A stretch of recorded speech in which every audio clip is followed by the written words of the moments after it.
At my husband's will reading, my son stood up in front of 27 relatives and shouted, "Selfish shrew! You don't deserve a single cent!" He tore a paper in front of everyone, trying to humiliate me. I simply handed a sealed envelope to the notary. He read it, and my daughter-in-law fainted. "I'm glad to have you here. Follow my story until the end and comment the city you're watching from, so I can see how far my story has reached. My name is Elaine, and at 62 years old, I thought I had experienced every possible humiliation life could offer. I was wrong." The mahogany conference room at Whitman & Associates felt suffocating that Tuesday morning. 27 family members had gathered for the reading of my late husband Robert's will, their faces a mixture of grief and barely concealed anticipation. The leather chairs creaked as people shifted, whispering among themselves about what they might inherit from the successful construction company Robert had built over 30 years. I sat in the front row, my hands folded in my lap, wearing the same black dress I'd worn to Robert's funeral 3 weeks earlier. My son Brian sat 2 seats away with his wife Jessica, both of them dressed expensively as always. Jessica's designer handbag probably cost more than most people's monthly salary, and she made sure everyone noticed it sitting prominently on her lap. "Before we begin," Mr. Whitman announced, adjusting his glasses, "I want everyone to understand that this will was executed properly and witnessed according to state law." Brian leaned forward, his jaw tight with anticipation. At 38, he had Robert's broad shoulders, but none of his father's humility. Success had made him arrogant, and marriage to Jessica had made him cruel. The deceased, Robert James Morrison, leaves his entire estate, including Morrison Construction Company, the family home on Elm Street, and all financial assets totaling approximately $2.7 million. Mr. Whitman paused, scanning the room. To his beloved son, Brian Morrison. The room erupted in whispers. Several cousins and nephews who had hoped for smaller bequests looked disappointed but not surprised. Brian smiled smugly, reaching over to squeeze Jessica's manicured hand. But then Mr. Whitman continued reading, and my blood turned cold. However, there is a codicil attached, stating that Brian's inheritance is contingent upon him providing adequate care and respect for his mother, Elaine Morrison, for the remainder of her natural life. Brian's smile vanished. Jessica's face flushed red with anger. "What does that mean exactly?" Brian demanded, his voice sharp. "It means," Mr. Whitman explained carefully, "that if you fail to properly care for your mother or treat her with disrespect, the inheritance can be revoked and redistributed according to a secondary will." I felt the familiar knot forming in my stomach. Even in death, Robert was trying to force Brian to love me, to respect me. But forced love wasn't love at all. It was just another form of control. Brian stood up abruptly, his chair scraping against the hardwood floor. His face was purple with rage. "This is ridiculous. Dad's trying to control me from the grave." "Brian, please sit down," I whispered, mortified by the scene he was creating. "No, Mom!" He whirled to face me, his eyes blazing with fury. "This is your doing, isn't it? You manipulated him into this." 27 pairs of eyes turned to me. I felt heat creeping up my neck, the familiar shame I'd carried for years threatening to overwhelm me. "I had nothing to do with— Liar!" Brian's voice echoed off the walls. "You've been playing the victim for years, making Dad feel guilty about everything. Well, guess what? I'm not falling for it anymore." Jessica stood up beside him, her lips curved in a cruel smile. "We all know what this is really about," she said, her voice dripping with false sweetness. "Some people never learn to let go." "Brian, that's enough," Robert's brother Tom said firmly from the back of the room. But Brian wasn't finished. He reached into his jacket pocket and pulled out a folded piece of paper. "You want to know what I think of your little manipulation, Mom?" He waved the paper in the air. "This is what I think." Before I could react, he tore the paper in half, then in half again, letting the pieces flutter to the floor like fallen leaves. "Megera egoísta," he shouted, using the Spanish phrase Jessica's mother always used to describe women she didn't like. "You don't deserve a single cent. You never did anything but hold Dad back." The silence that followed was deafening. Even Jessica looked shocked by his outburst. My hands began to tremble and I pressed them together to stop the shaking. 38 years of raising this man, of sacrificing everything for him. And this was how he saw me. "That's quite enough, young man," Mr. Whitman said sternly. "This is a place of business, not a family therapy session." Brian laughed bitterly. Family? She stopped being family the day she decided to guilt-trip Dad into controlling my life from beyond the grave. I looked around the room at the faces of Robert's relatives. Some looked embarrassed for me. Others seemed to enjoy the drama. But not one person defended me. Not one person told Brian he was wrong. The familiar feeling of invisibility washed over me. I had felt it so many times before. During family dinners when Brian would interrupt me mid-sentence. During holidays when Jessica would redirect every conversation away from me. During the years when I gradually became a ghost in my own home. But something was different this time. Instead of the usual crushing shame, I felt something else stirring in my chest. Something I hadn't felt in years. Clarity. I reached into my purse and pulled out a sealed envelope. The paper was crisp and white, with "Private and Confidential" written in my careful handwriting across the front. I had been carrying it for 3 weeks, waiting for this moment. "Mr. Whitman," I said quietly, my voice steadier than I expected. "I have something for you." Brian scoffed. "Oh, what now? Another guilt trip?" I ignored him and walked to the front of the room, my heels clicking softly against the floor. Mr. Whitman took the envelope with raised eyebrows, his experienced fingers already working to open it. "This was given to me by Robert 2 days before he died," I said, loud enough for everyone to hear. "He told me to only give it to you if Brian ever showed his true character in public." The room fell silent again, but this time the silence was different. It was heavy with anticipation, not shame. Mr. Whitman's eyes widened as he read the contents. Then he looked up at me, then at Brian, then back at the papers in his hands. "Well," he said slowly, "this changes everything." Brian's face went white. Jessica grabbed his arm, her perfectly manicured nails digging into his sleeve. "What does it say?" Brian demanded, but his voice had lost its anger. Now it held something else, fear. I didn't wait to hear Mr. Whitman's response. I had been waiting 40 years to walk away from a room with my dignity intact, and I wasn't going to waste another second watching Brian's world crumble around him. Some truths were better discovered without an audience. The drive home from the lawyer's office felt like traveling through a time tunnel. Every street corner, every familiar landmark pulled me deeper into memories I had spent years trying to bury. As I sat in my car outside the house Robert and I had shared for 34 years, I couldn't help but remember the young woman I used to be.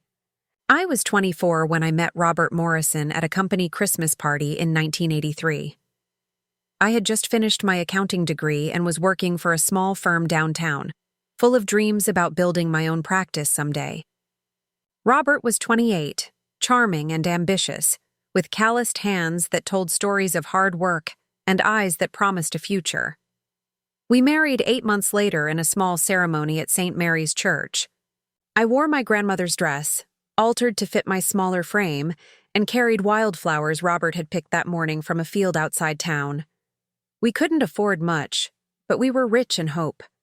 Brian was born 11 months after our wedding, a screaming, red-faced bundle of pure need. I remember holding him for the first time, overwhelmed by a love so fierce it almost frightened me. Robert cried when he first saw his son, and I promised myself I would do whatever it took to give this child everything I never had. That promise cost me more than I ever imagined. Robert's construction business was struggling in those early years.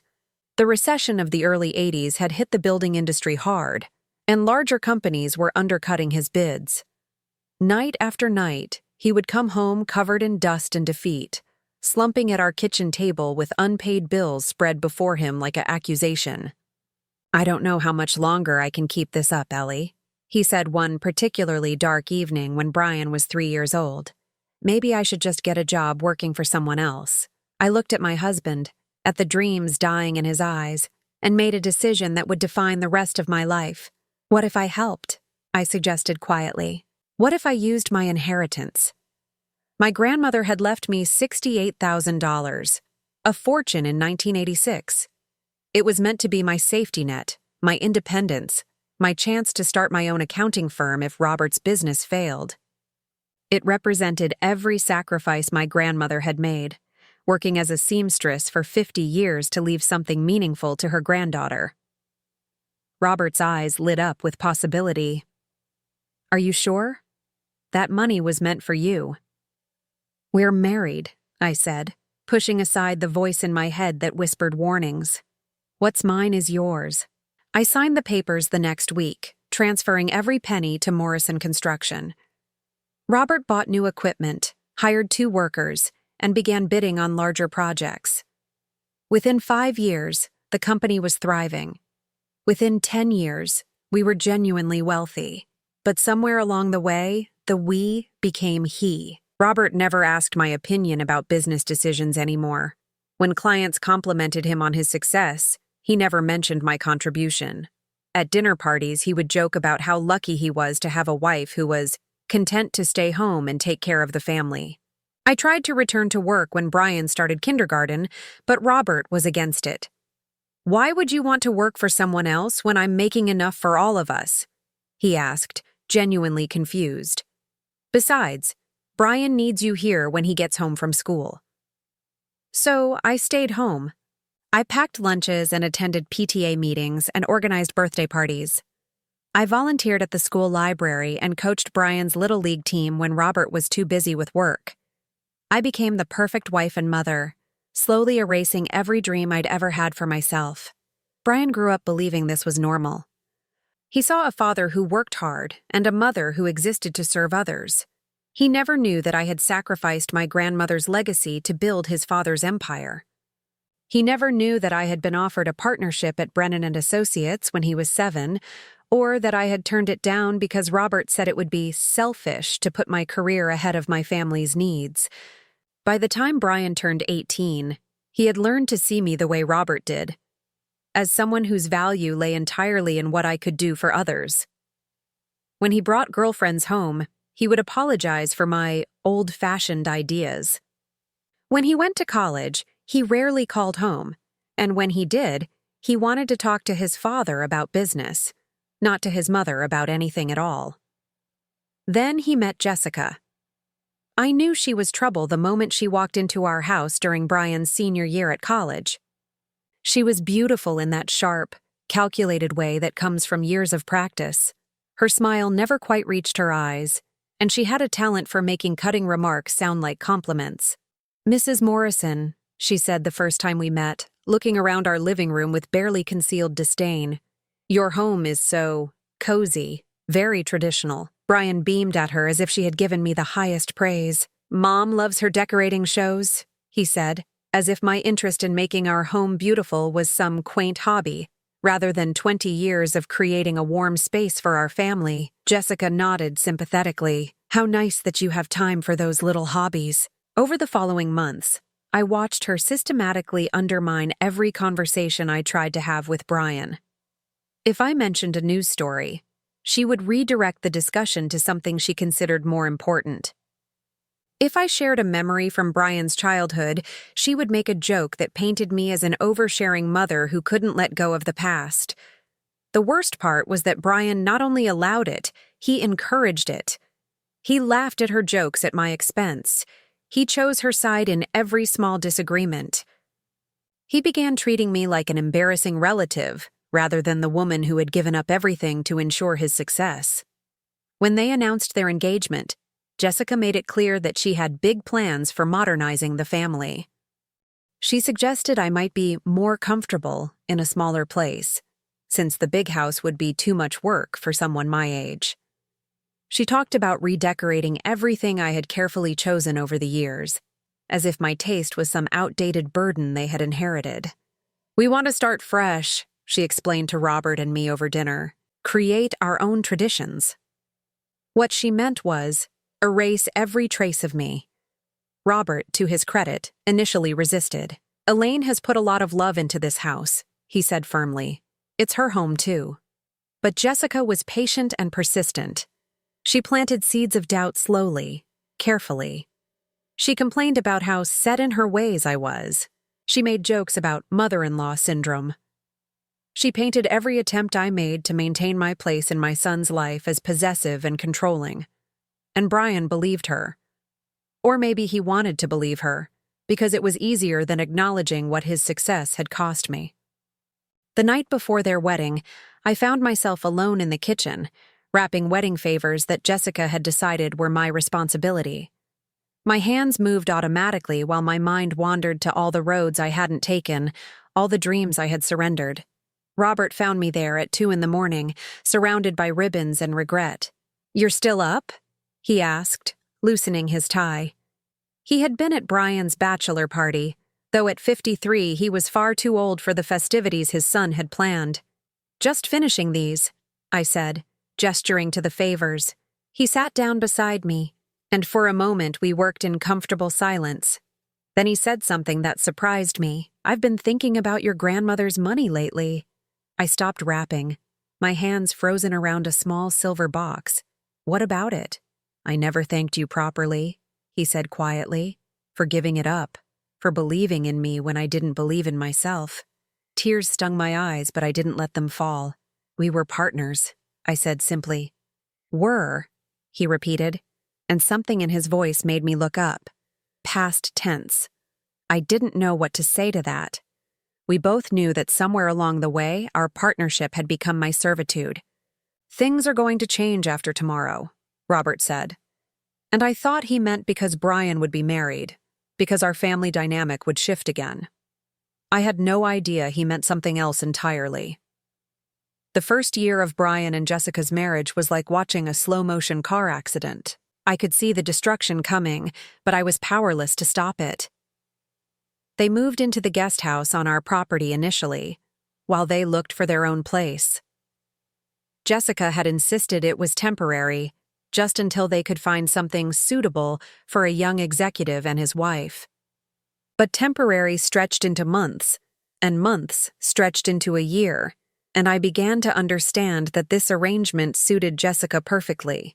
She could play house in her own space while systematically dismantling my relationship with my son. It started with small things. Family dinners that I had hosted every Sunday for 15 years suddenly became too formal for their taste. Jessica preferred casual get-togethers that somehow never included me in the planning. When I offered to cook Brian's favorite meals, Jessica would sweetly suggest that maybe it was time for him to expand his palate beyond childhood comfort foods. "Mrs. Morrison," she said one evening when I had prepared pot roast, Brian's favorite since he was 8 years old. "You're so sweet to go to all this trouble, but Brian and I are really trying to eat healthier these days. All this heavy food."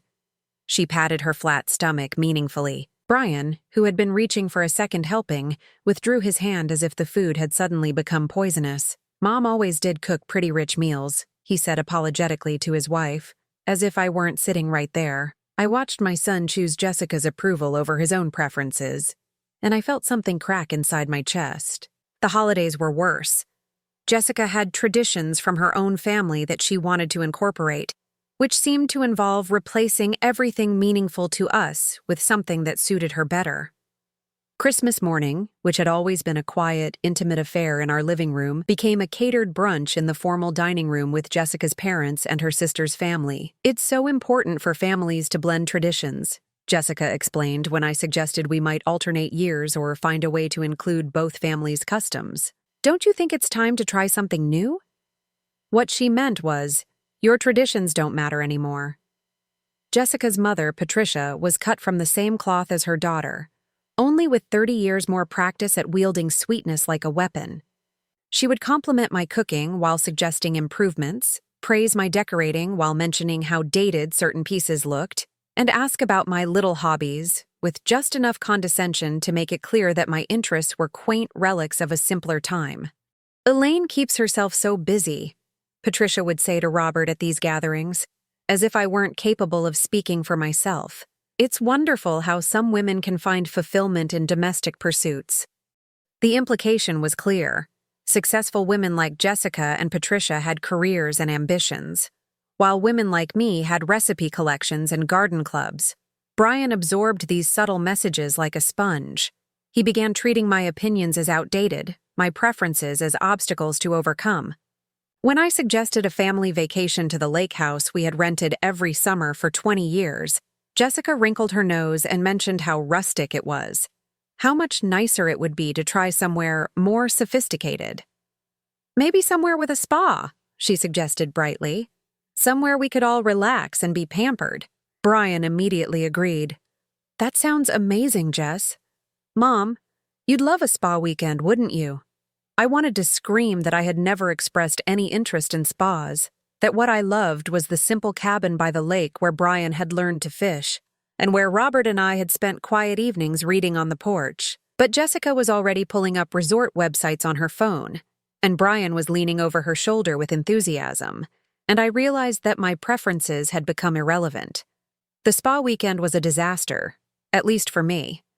Jessica and Patricia spent their time getting massages and facials while making snide comments about women who let themselves go after a certain age. They spoke in codes that everyone understood but no one acknowledged directly. It's so important to take care of yourself, Jessica said, examining her manicured nails. Some women think that just because they're married, they can stop making an effort. She never looked at me when she said these things, but her meaning was unmistakable. Robert, oblivious to the undercurrents, spent the weekend golfing with Patricia's husband and seemed to think everyone was having a wonderful time. Brian was too focused on impressing his in-laws to notice that his mother was being systematically excluded from every conversation and activity. When we returned home, Jessica began making more aggressive moves. She started redecorating the main house, claiming that she was helping me update my outdated style. She replaced my grandmother's antique dining set with sleek modern furniture that looked like it belonged in a magazine rather than a home. She painted over the soft blues and greens I had chosen with stark whites and grays that made the house feel cold and unwelcoming. It's so much more contemporary, she explained when I walked into my own living room and didn't recognize it. Don't you think it's time for a change? But the worst part wasn't the furniture or the paint. The worst part was watching my son become someone I didn't recognize. Brian had always been confident, but under Jessica's influence, his confidence curdled into arrogance. He began talking about people in terms of their value, dismissing anyone who didn't meet his new standards of success. He made jokes about small-town thinking and limited perspectives, as if the values Robert and I had taught him were embarrassing relics he had outgrown. When our neighbor, Mrs. Chen, brought over homemade cookies to welcome Jessica to the neighborhood, Brian accepted them politely enough, but later I heard him telling Jessica that it was sweet but kind of pathetic, how some people had nothing better to do than bake for strangers. She probably doesn't have much of a social life, Jessica agreed. It's sad, really. This from the woman who had never worked a day in her life and whose primary occupation seemed to be spending Brian's money and criticizing everyone around her. I tried to talk to Robert about what was happening, but he was dealing with his own struggles. The construction business was more demanding than ever, and he spent longer and longer hours at the office. When he came home, he wanted peace, not family drama. They're young, he would say when I expressed concern about Brian's changing attitude. They'll settle down.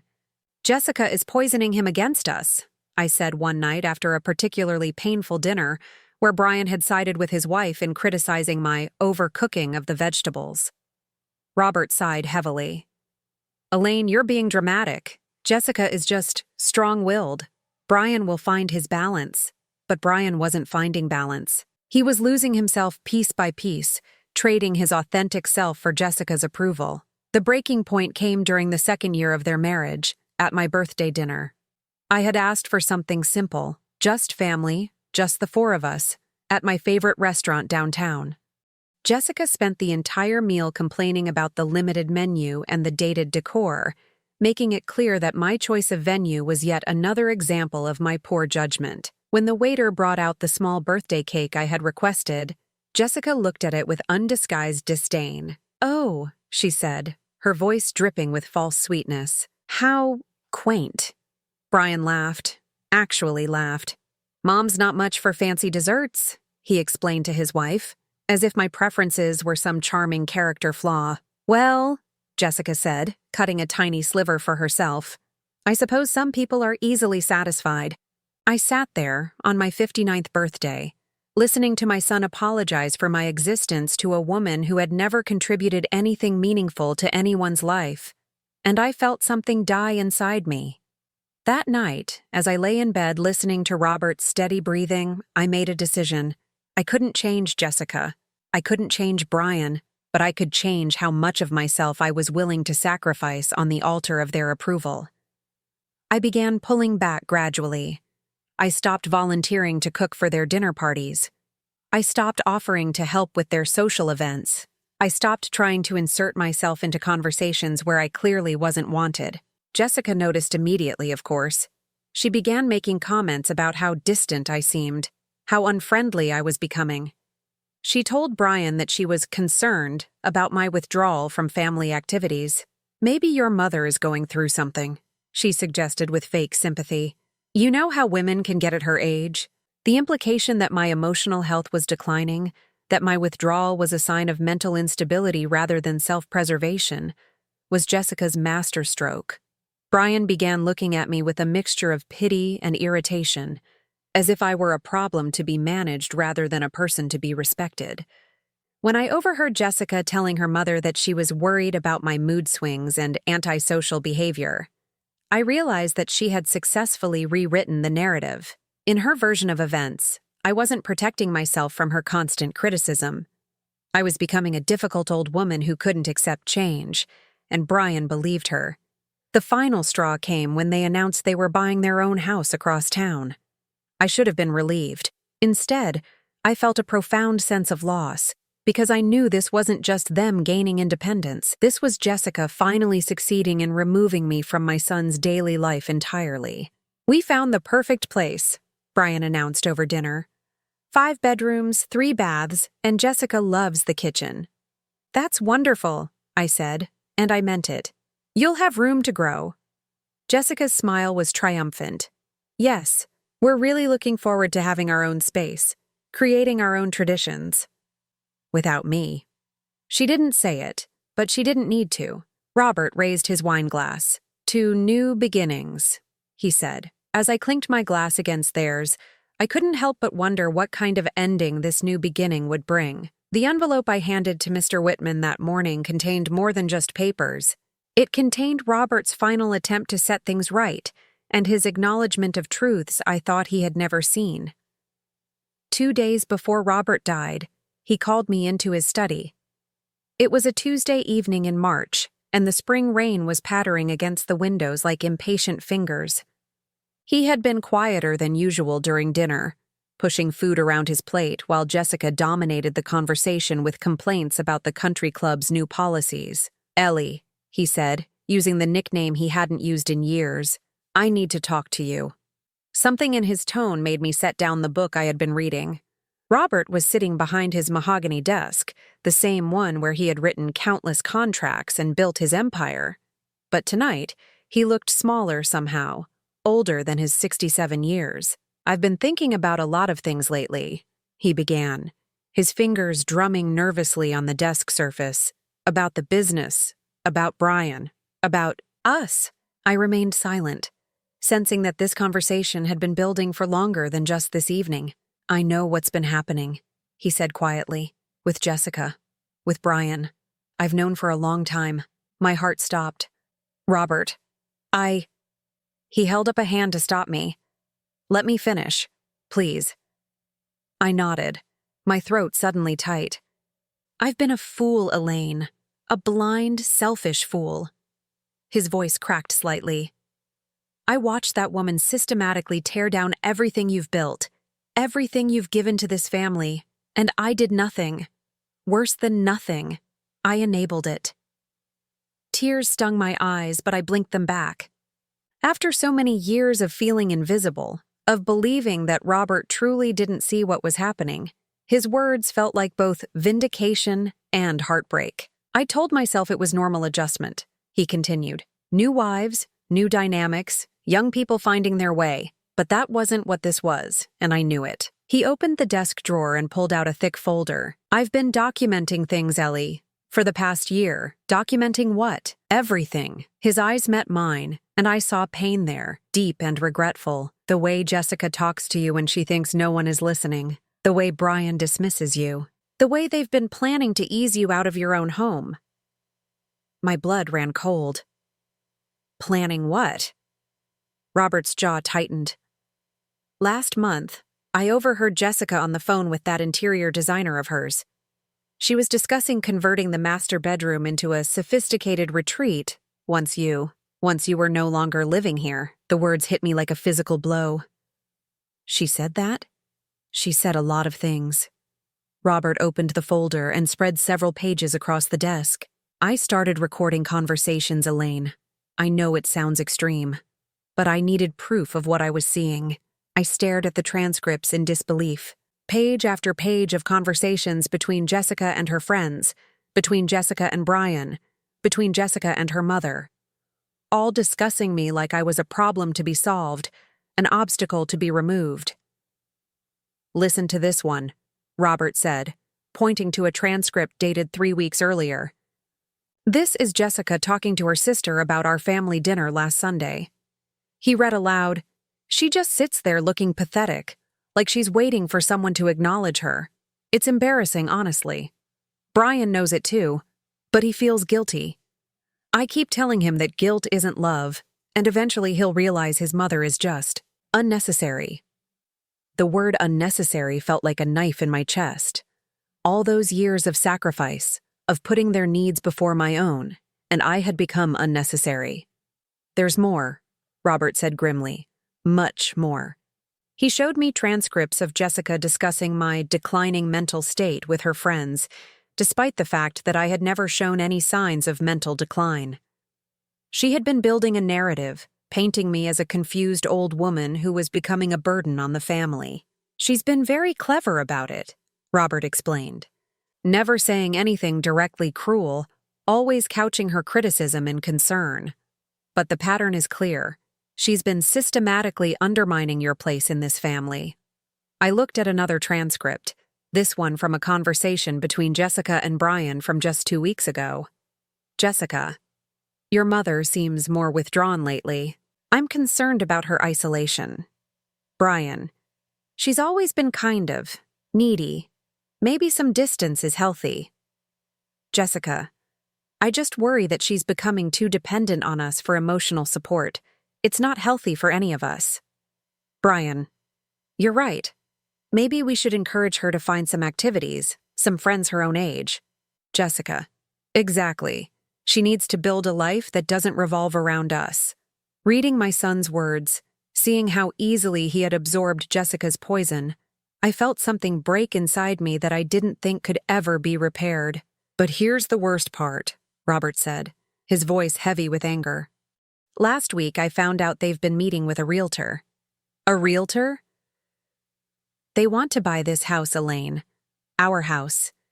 They've been having it appraised, discussing how to transition you out.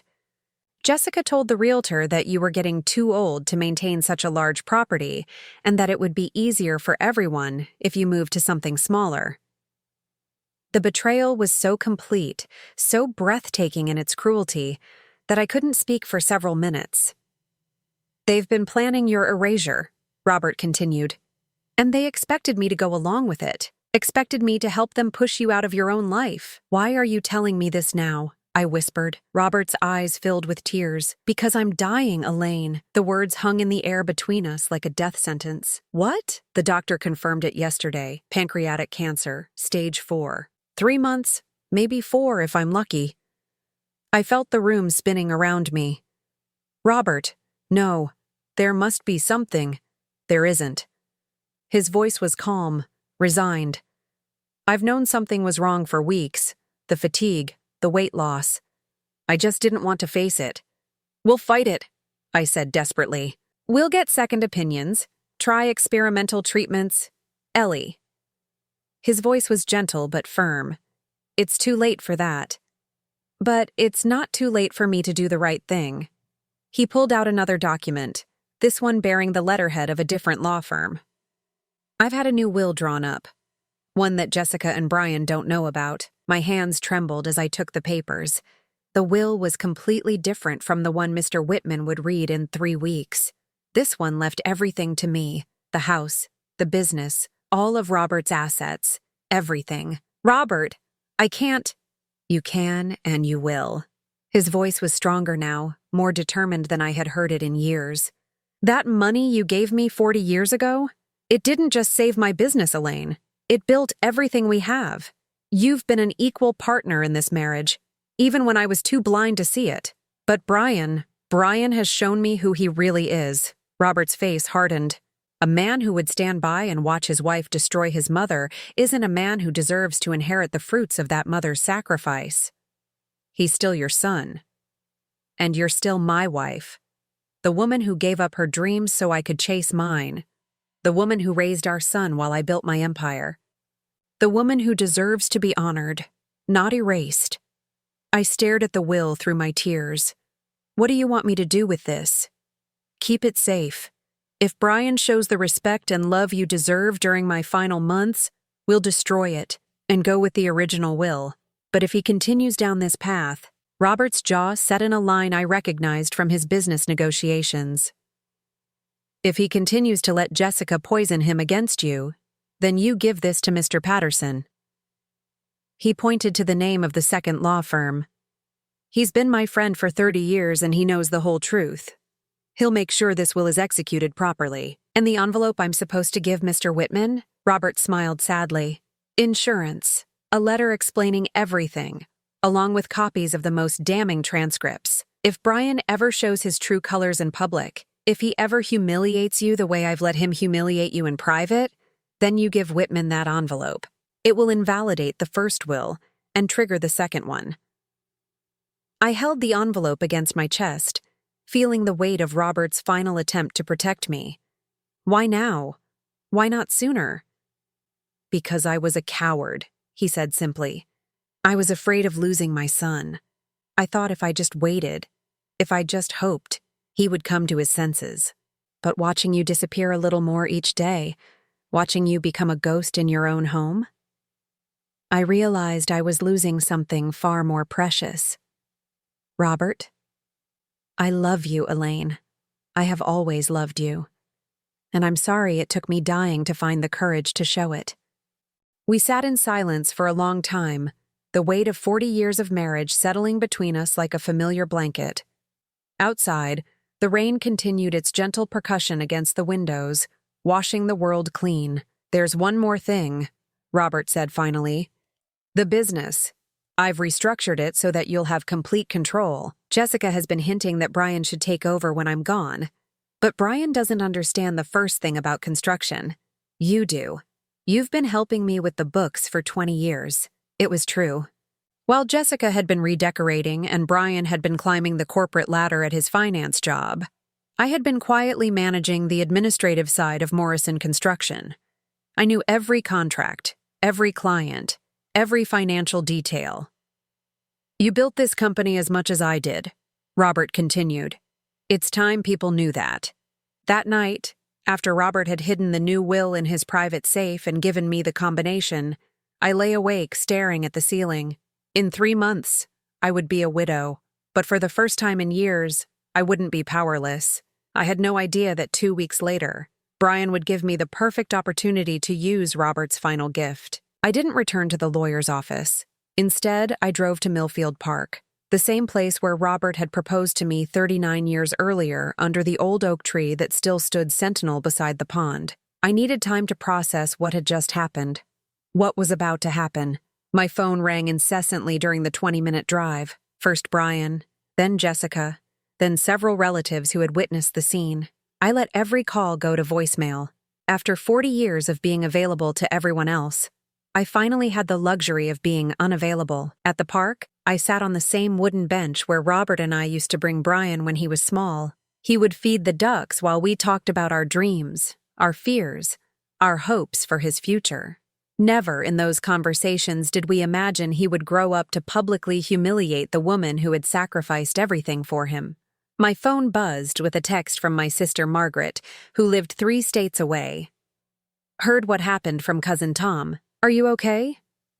I stared at the message, realizing that news of Brian's outburst was already spreading through our extended family. By evening, everyone would know that my son had called me a selfish witch and torn up what he thought was important legal documentation. They would also know what Mr. Whitman had read from Robert's real letter. I finally listened to my voicemails around 4 o'clock. The first few were exactly what I expected. Brian demanding to know what was in the envelope, Jessica's voice shrill with barely controlled panic, relatives asking if I was all right. But the fourth message made me smile for the first time in weeks. Elaine, this is Tom. Robert's brother's voice was warm with something I hadn't heard in years. Respect. I just wanted to say that what happened today was long overdue. Robert was my brother, and I loved him, but he should have put a stop to this nonsense years ago. I'm glad he finally found his backbone, even if it was too late for him to use it while he was alive. That boy got exactly what he deserved, and so did that wife of his. Call me when you're ready to talk. The fifth message was from Robert's business partner, Frank Hendricks. Elaine, Frank here. Just left the lawyer's office after discussing the business transition with Patterson. I want you to know that I'm behind you 100%. That company is as much yours as it was Robert's, and anyone who says different can go to hell. Looking forward to working with you as the new owner. The sixth message was the one that broke my heart and healed it at the same time. Grandma Elaine? The voice was tentative, young. It was David, Brian's 19-year-old son from his first marriage. A brief relationship in college that had ended amicably when both kids realized they were too young to make it work. David had lived with his mother in Portland, but he visited us every summer and had always been the bright spot in my relationship with Brian's family. I heard what happened today. Dad called me, and he was pretty upset. But Grandma, I want you to know that I think Dad was way out of line. Like, completely wrong. I've seen how Jessica treats you, and I've wanted to say something for years, but I didn't think it was my place. His voice cracked slightly. I love you, and I'm proud of Grandpa for standing up for you, even if he had to do it from, Anyway, I'm driving down from Portland tomorrow. I want to be there for you. I sat on that bench and cried for the first time since Robert's funeral. Not tears of sadness this time, but tears of relief. I wasn't as alone as I had thought. By the time I drove home that evening, 3 cars were parked in my driveway. Brian's BMW, Jessica's Mercedes, and a rental car I didn't recognize. Through the living room window, I could see silhouettes moving around, and I knew they were waiting for me. I sat in my car for a full 5 minutes, gathering my strength. Then I walked into my own house like I owned it, which, as of today, I finally did again. Brian pounced the moment I walked through the door. Mom, what the hell was in that envelope? Hello to you too, Brian. I set my purse on the hall table and looked around the room. Jessica stood near the fireplace, her face pale and drawn. The rental car belonged to Jessica's parents, who sat stiffly on my sofa looking like they'd rather be anywhere else. Don't play games with me, Brian snapped. Whitman read Dad's letter, and now he's saying the original will is invalid. He's saying everything goes to you. That's correct. I kept my voice calm, matter of fact. Jessica stepped forward, her hands clenched into fists. This is ridiculous. Robert wouldn't have left everything to you. You don't know anything about running a business. I almost laughed. After 20 years of managing the books, handling client communications, and basically running the administrative side of Morrison Construction while she got her nails done, Jessica still believed I was nothing more than a housewife. Your father's letter was very clear, I said to Brian. He detailed his reasons for changing the will, including his disappointment in your behavior over the past several years. What behavior? Brian's voice cracked like an adolescent's. I've been a good son. Have you? I asked quietly. When was the last time you asked how I was doing? When was the last time you stood up for me when your wife made one of her cutting remarks? When was the last time you treated me like a person instead of an obligation? Brian's mouth opened and closed like a fish gasping for air. In the silence that followed, Jessica's mother, Patricia, spoke up. Elaine, surely we can work something out. Families should stick together during difficult times. The irony of Patricia lecturing me about family loyalty was almost too much to bear. This was the same woman who had spent years helping her daughter undermine my place in my own family. You're absolutely right, I said pleasantly. Families should stick together. They should support each other, respect each other, value each other's contributions. Thank you for reminding me of that. Jessica's face flushed red. You can't do this. You can't just steal everything we were supposed to inherit. Steal? The word came out sharper than I intended. Did you know, Jessica, that I gave up $68,000 of my inheritance to help Robert start his business? That was in 1986. Do you know what that money would be worth today? Jessica stared at me blankly. Over $300,000, I continued. That was my money, my grandmother's legacy, that built the foundation of everything Robert achieved. So tell me again about stealing. Brian sat down heavily in his father's favorite chair. Mom, I didn't know.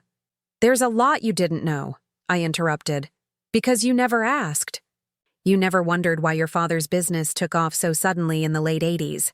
You never questioned how we could afford your private school tuition and your college education and your wedding gift of $50,000. You just assumed it all fell from the sky. That's not fair, Brian protested weakly. What's not fair, I said, my voice rising for the first time, is 40 years of being taken for granted. What's not fair is watching my daughter-in-law redecorate my home without asking my opinion. What's not fair is being treated like a burden in my own family. Jessica tried a different approach. Elaine, I know we've had our differences, but differences? I turned to face her fully. Is that what you call systematically trying to erase me from my son's life? Your husband recorded some of your conversations, Jessica. I know exactly what you think of me and what you've been planning. The color drained from Jessica's face. Recorded conversations? That's illegal. Actually, it's not. Not in this state. Not when they take place in his own home. I had done my research after Robert showed me the transcripts. And the recordings made it very clear that you've been planning to push me out of this house for quite some time. Patricia stood up abruptly. We should go, she said to her husband. This is a family matter. Yes, it is, I agreed. It's about time we started treating it like one. After Jessica's parents left, the three of us sat in uncomfortable silence. Finally, Brian spoke. What do you want from us, Mom? It was a reasonable question, and one I had been asking myself all afternoon. What did I want? I want you to think about the man your father was trying to raise, I said quietly. Not the man you've become, but the man he hoped you would be. The man who would honor his mother instead of humiliating her. The man who would see his wife's cruelty and put a stop to it instead of enabling it. Brian flinched as if I had slapped him. I want you to remember that your success didn't happen in a vacuum, I continued. Every opportunity you had, every advantage you enjoyed was built on sacrifices your father and I made, sacrifices you've never acknowledged. Jessica opened her mouth to speak, but I held up a hand to stop her. And I want you, I said, looking directly at her, to understand that your reign of terror in this family is over. You spent years trying to make me disappear, and now you have your wish. But I'm not disappearing into some sad little apartment where you can forget about me. I'm disappearing into a life where I'm valued and respected. What does that mean? Jessica asked suspiciously. I smiled, feeling lighter than I had in years. It means I'm done begging for scraps of affection from people who see me as disposable. It means I'm done making myself smaller to accommodate your comfort. And it means that if you want any kind of relationship with me going forward, you're going to have to earn it. Brian looked broken. Mom, I never meant... I know you didn't mean to hurt me, I said gently. But intent doesn't erase impact. The question now is what you're going to do about it. I stood up, suddenly exhausted by the emotional weight of the day. I'm going to bed. You two can see yourselves out. As I climbed the stairs to my bedroom, I heard Jessica hiss at Brian. We're not giving up. There has to be a way to contest this. But I wasn't worried about their legal challenges. Robert had been thorough, and Mr. Patterson was the best lawyer in the state. More importantly, I finally had something I hadn't possessed in years: the truth on my side and the power to enforce it. That night, I slept better than I had since Robert's diagnosis. Tomorrow would bring new challenges, but tonight, I was finally the owner of my own life again. 6 months after that devastating day at the lawyer's office, I stood in the office that had once been Robert's, looking out at the construction site where Morrison Construction was building a women's shelter. The irony wasn't lost on me. A woman who had spent decades being systematically diminished was now using her newfound power to create safe spaces for other women escaping destructive situations. The business transition had been smoother than I'd expected. Frank Hendricks had been true to his word, supporting my leadership every step of the way. The crew had been skeptical at first.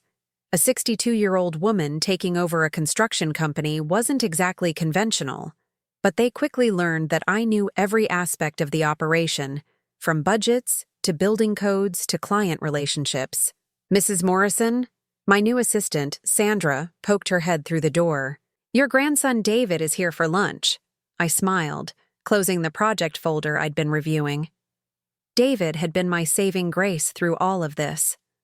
After driving down from Portland the day after the will reading, he had stayed for 2 weeks, helping me navigate the legal complexities and offering emotional support when the weight of everything threatened to overwhelm me. He had also been the bridge I needed to understand just how toxic things had become from an outside perspective. "Grandma, I need to tell you something," he had said during his second day there, as we sat in the kitchen drinking coffee. "I've been watching this family dynamic for years, and it's been really hard to see." "What do you mean?" David had looked uncomfortable, running his hands through his sandy hair, so much like Brian's had been at that age. "Jessica has always been mean to you, like, really mean, but she does it in this way that makes it seem like she's being helpful or concerned." "I know, honey, but Dad," David's voice had cracked slightly. "Dad just lets it happen. Worse, he joins in sometimes. And I've wanted to say something for years, but I was afraid it would just make things harder for you." That conversation had been both heartbreaking and liberating. Knowing that someone else had witnessed the slow erosion of my dignity, that I hadn't been imagining or exaggerating the cruelty, had validated years of self-doubt. Now, 6 months later, David was finishing his sophomore year at Portland State, but made the drive down every few weeks to visit. He was studying business, and I had started teaching him about the construction industry. Unlike his father, David appreciated the stories behind the buildings, the relationships with clients, the satisfaction of creating something lasting. "How's the shelter project coming along?" he asked as we walked to our favorite lunch spot, a small cafe downtown that served the kind of simple, honest food Jessica had always disdained. "We're ahead of schedule and under budget," I said proudly. "The women's advocacy group is thrilled. They've never had a contractor who actually listened to what they needed instead of telling them what they should want." David grinned.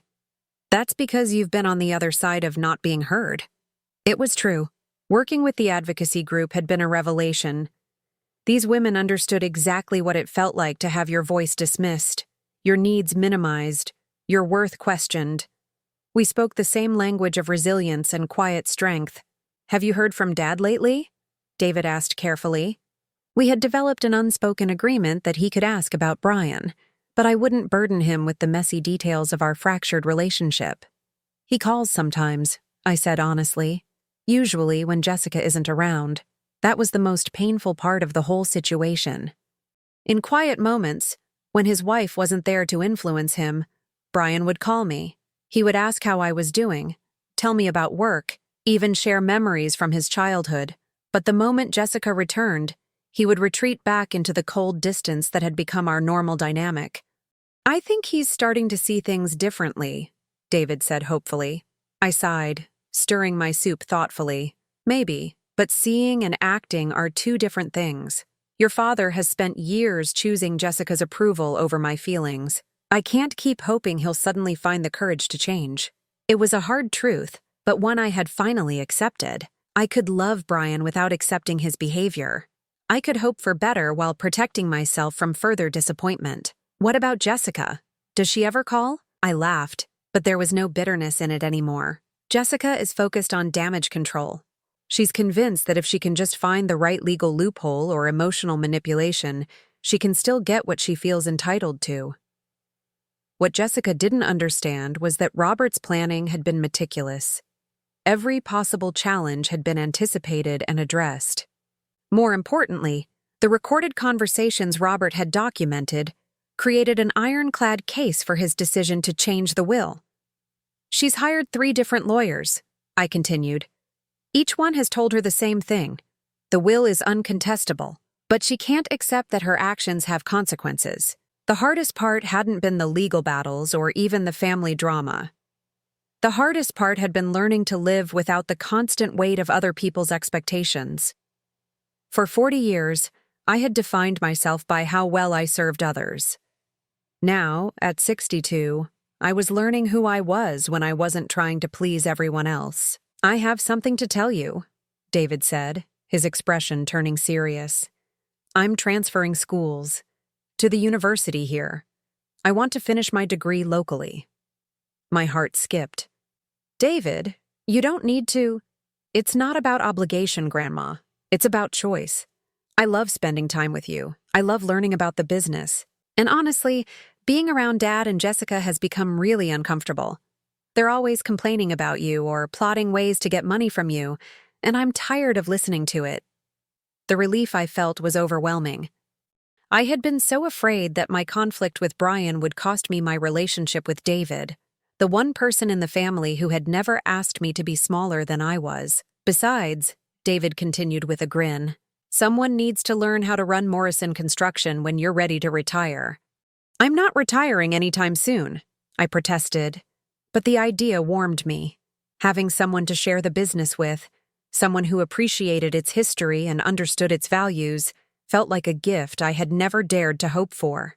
That afternoon, as David and I toured the construction site for the women's shelter, my phone rang. Brian's name appeared on the screen, and for the first time in months, I answered. Hi, Mom. His voice was subdued, different somehow. Hello, Brian. I was wondering, would it be okay if I came by this evening, alone? I have some things I need to say to you. I looked at David, who nodded encouragingly. All right, come around 7. When Brian arrived that evening, he looked older than his 38 years. The arrogance that had defined him for so long had been replaced by something that looked like humility, though I wasn't sure yet if it was genuine or simply another manipulation tactic. Mom, I need to apologize, he began as soon as he sat down in the living room. Not just for what happened at the lawyer's office, but for everything. For years of taking you for granted. For letting Jessica treat you the way she has. For forgetting that you're my mother, not my enemy. I remained silent, waiting to see if this was the beginning of real accountability or just another attempt to manipulate me into giving him what he wanted. I've been thinking about what you said, he continued. About the man Dad was trying to raise versus the man I became, and you're right. I became someone I don't like very much. What changed? I asked quietly. Brian ran his hands through his hair, a gesture that reminded me painfully of the little boy he used to be. Jessica filed for divorce 2 weeks ago. I felt a complex mix of emotions. Sadness for Brian's pain, relief that Jessica's influence might finally be ending, and hope that maybe my son could find his way back to himself. I'm sorry, I said, and I meant it. Despite everything Jessica had done to me, I took no joy in seeing Brian hurt. The thing is, Brian continued, when she left, she took everything she could carry and cleaned out our joint bank accounts. And she told me exactly what she thought of me, of our marriage, of you. He looked up at me with eyes that were red-rimmed and raw. She said I was weak for letting you manipulate Dad into changing the will. She said she never loved me, just what she thought I could provide for her. And she said that you were a bitter old woman who would die alone because nobody could stand to be around you. The words stung, even coming secondhand. But what surprised me was Brian's reaction to them. And when she said that last part, Brian said, his voice breaking, I realized that the bitter old woman she was describing wasn't you at all. It was her. You're not bitter, Mom. You're just tired. Tired of being treated badly by people who should love you. I felt tears pricking my eyes, but I blinked them back. This was the most honest conversation Brian and I had had in years, maybe decades. I can't undo the damage I've done, he continued.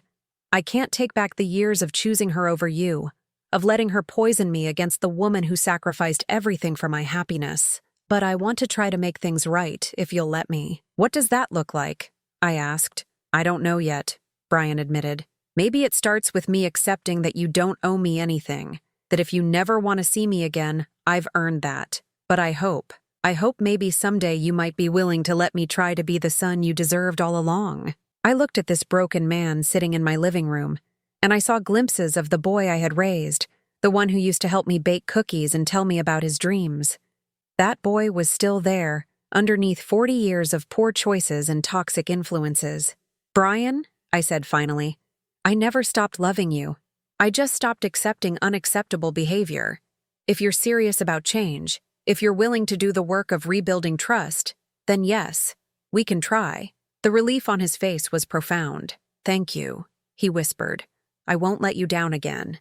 You might, I said honestly. Change is hard, and old patterns die slowly, but I'm willing to give you the chance to prove me wrong. 6 months later, Brian was still working on himself. He had started therapy, taken a hard look at his values and priorities, and begun the slow process of rebuilding his relationship with David. We talked regularly now, and while trust was still fragile, respect was gradually returning. I never did move out of the house on Elm Street. Instead, I renovated it, stripping away Jessica's cold modernization and restoring the warmth that had made it a home. David moved into the guest house after transferring schools, and together we built the kind of family Robert and I had always dreamed of, one based on mutual respect rather than obligation. Morrison Construction continued to thrive under my leadership. We specialized in projects that mattered: affordable housing, community centers, spaces that brought people together rather than dividing them. Every building we constructed carried a piece of my story, a testament to the truth that it's never too late to rebuild your life on your own terms. As for Jessica, I heard through the family grapevine that she had moved back in with her parents and was dating a married businessman 20 years older than herself. I felt no satisfaction in her downfall, only gratitude that her chapter in our family's story was finally closed.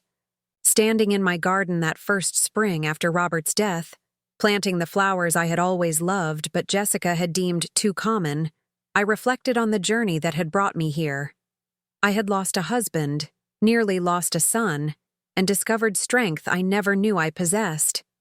At 63, I was finally living the life I had always deserved, one where my voice mattered, my contributions were valued, and my happiness was not contingent on making myself smaller for other people's comfort. It had taken 6 decades, but I had finally learned the most important lesson of all. The only approval I truly needed was my own. Now I'm curious about you who listened to my story. What would you do if you were in my place? Have you ever been through something similar? Comment below, and meanwhile, I'm leaving on the final screen 2 other stories that are channel favorites, and they will definitely surprise you. Thank you for watching until here.